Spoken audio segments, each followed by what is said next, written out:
Hello. I want to talk about how I think this whole system started for me and how I think it probably starts for a lot of other people too.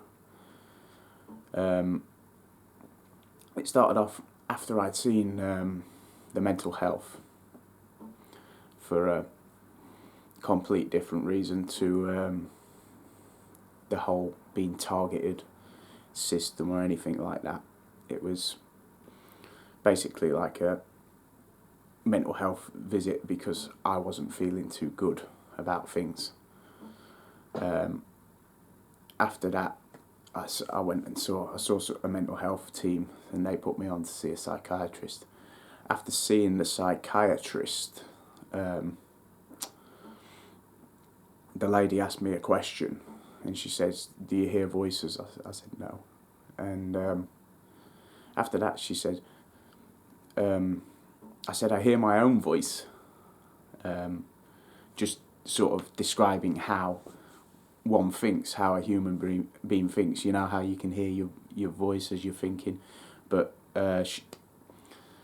after seeing her, I got a letter a few weeks later saying suspected schizophrenia because he's displaying signs of hearing his own voice in his head. And I think it said it in them words. I'll try and find a bit of paper. Anyway, it was around that time, well, it was straight after first seeing the mental health team, that this strange stuff started happening. And I believe it's to do with the whole mental health system are involved without most of their knowledge. But the psychiatric system, the pharmaceutical industry, must be putting lots of money in to keep this happening and making lots of money from this happening. If someone is displaying signs, or if they can prove that someone's a schizophrenic, even if they show no signs of schizophrenia, by doing strange things in the streets and street theatre and stuff like that, they can get you on antipsychotics or whatever they want to put you on, or they can get you sectioned if you freak out in public, especially when these things happen to you. There's a likelihood someone's going to freak out at some point, so they can get you in hospital. Give you a diagnosis of schizophrenia, which they seem to be overdiagnosing for everyone. Mum used to work in a mental health facility like a halfway house, and she knew that half the people in there that were diagnosed with schizophrenia weren't schizophrenic at all. They had other disorders, but they'd all been put into the box of schizophrenia. Well, I think it's all a money-making scheme. It's all one massive scam to either get you hospitalised or get you on to antipsychotics. And this is why I think there's probably a lot of Christians that say it's happening to them, because they probably don't agree with the drug treatments and stuff like that. So it will happen to them over and over because they'd refuse any sort of treatment like that, to sort of push them into mental health care. Yet at the same time, on the other side of it, I think the mental health are thinking, oh, we're doing this to get them some help by getting them put in a hospital, and it'll be for other people's safety too. So the people are tricked when the start of it, there's nothing wrong with you, basically. They make something wrong with you. And only because of that thing happening to me the other week, and my mum sort of saying, yeah, well, that is strange. She said, and a comment from one of my subscribers said, "Are you sure this wasn't trying to get you to flip out so you'd go off and have a drink and stuff?" And it's funny because I was told yesterday that if I had a drink, I'd be sectioned immediately. because I'm unstable on drink. Now, it could well have been done so they could do it in a controlled type environment, or flip me out so I can be sectioned and then they can have full control of me.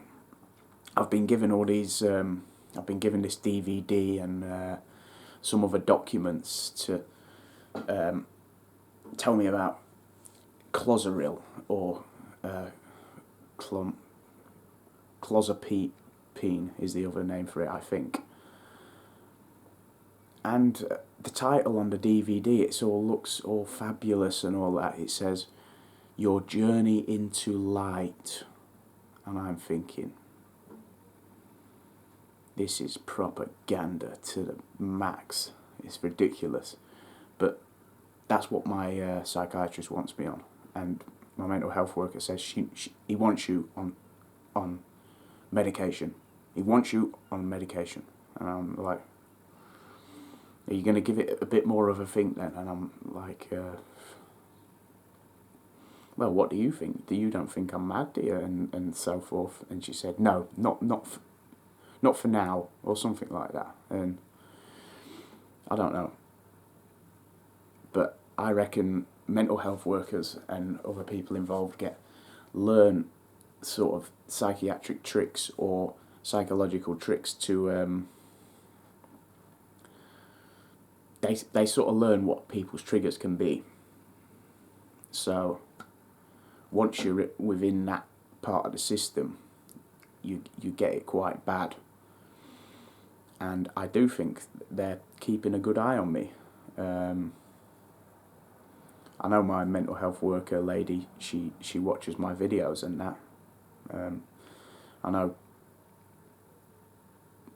she watches them quite a lot because I put up a playlist the other day and I'd titled it Mega Phil, and we were talking about my neutrophils being low, which is your something in your blood being low, and I can't have clozaril if my neutrophils are low anyway. So if I have another blood test and that says my neutrophils are low, that's fine, I can't have it. But I said, it's got my name in it, Phil. And she went, yeah, don't make me think of your name. And then she went, Mega Phil, like out of the blue. And I thought, I've just named my videos Mega Phil, so you are definitely watching. Which I'm very chuffed to see that someone's watching my videos that's so close to home, other than my mum or other family members.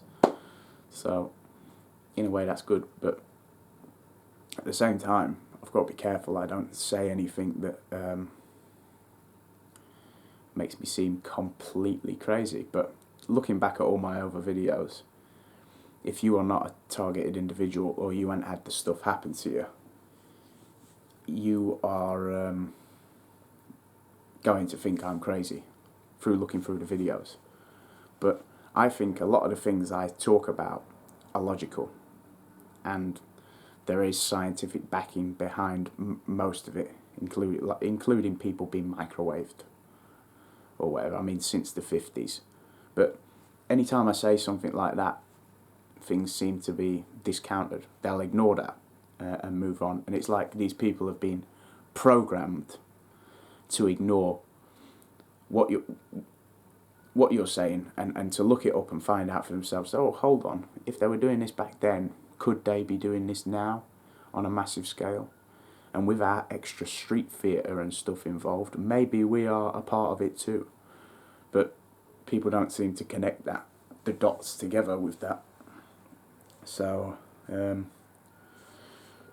it's a tricky one. But that's what I think they do. They especially if they know they can get you within the system by doing a suspicion of schizophrenia thing when I had no symptoms whatsoever. The claims were falsified, basically. And then to prove it, they're going to have to make you look mad, or they're going to have to make you come across mad to people you know and to people around you. So when you do get sectioned, or when you do get forced onto some super potent form of antipsychotic, the people around you will think you need it. But fortunately for me, there's been people that I know, that have spotted these things have been deliberate, because some of them have been shoddily done. Now, I just think the only sort of explanation for it, with the mental health system being completely involved with it, is that antipsychotics and all that have a lot of money from the guys up there, or wherever they are, backing them to make people psychotic. It's a big industry, think about it. The more people you make psychotic, the more money you can get for tablets. And the more people that are psychotic, the more money these companies can demand from the NHS or from your insurance company and so on. So it's a vicious circle money making, because someone has to pay it, even if it's not you, your insurance company or the NHS. But I think that's why it's done. I mean, I've seen so many people being involved. It's ridiculous, the amount of people that get dragged into it and they don't have a clue what they're involved with, the downfall of society, of the whole of society. I think this is why there's wars, because of this system. I don't think there'd have been as many wars if the way this system was designed wasn't in place like that. And it seems like as soon as I start speaking out and telling my story and saying what I think about these atrocities, that's when I'm sort of, you need to go to hospital, or we want you to go to hospital. Have a good think about it. You've got till Monday. Yeah, and I'm wondering if they don't put certain people on a list, even if you've not done previous drug use or anything like that, if you're just a normal person and they think that they could put you under the list of schizophrenic or paranoid delusional or any of the other mental disorders, that they'll stick you on a list, and then they will use the street theatre and so forth. It sounds, you see, if someone else is listening into this, they're not going to understand it very well if they're not targeted. But basically, this doesn't take manpower. If you're put on a list from a well-funded scheme that makes its money back tenfold, you'd be able to understand how it works. And all sectors of society are involved in it, because there's got to be lots of money backing. But then they're going to make lots of money from getting us all on antipsychos, all of us, or whatever drug they want to put you on. I mean, neighbourhood watch type schemes. I've met criminals that are involved with it, with the downfall of me. I've seen others I've suspected that are in this same programme where I live. I've seen one other that I think for definite, and a couple of others that could well be. It's quite hard to explain how I think that is the case, but that's what I believe. I believe it's going on such a big scale, but a lot of the people just go, okay, yeah, I'm schizophrenic, am I? I'll take them antipsychotics and I'll get better. And these people do get better while they're on the antipsychotics. But what if the only reason for that is because the organised theatrics stop? They know you're on the antipsychotics and they stop. Because things were going a lot better for me when they thought I was still taking my olanzapine. I didn't have anything happen. Nothing bad. No people in the streets. Nothing like that. It was all very cosy for me. Like, there was nothing wrong. But I wasn't taking the antipsychotics. I just said I was. And then as soon as I say I'm not, the next day or so I get told about that blood test, and then the organised theatrics start again. In a very unnerving fashion, like it was rushed to get it back going again. And it makes me wonder if this whole ball game isn't corrupt, isn't just ridiculously corrupt, and we are just the players in it that are getting fucked over. We've been put on a list, and they can use any excuse on that list, so a dangerous person or anything like that. You know, there's a sex offender, and that could be why you get the looks from people and all the other stuff. Like, you'll be walking down the street and someone will give you a right disgusted look, and you think, well, what the fuck is that for?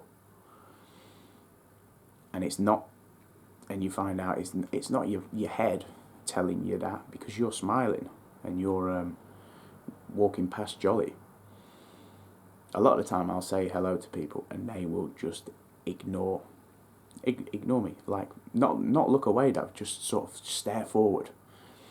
And when that happens, these are the ones I think are actually involved and think they've got to be part of this watch group to keep an eye on me, if you know what I mean.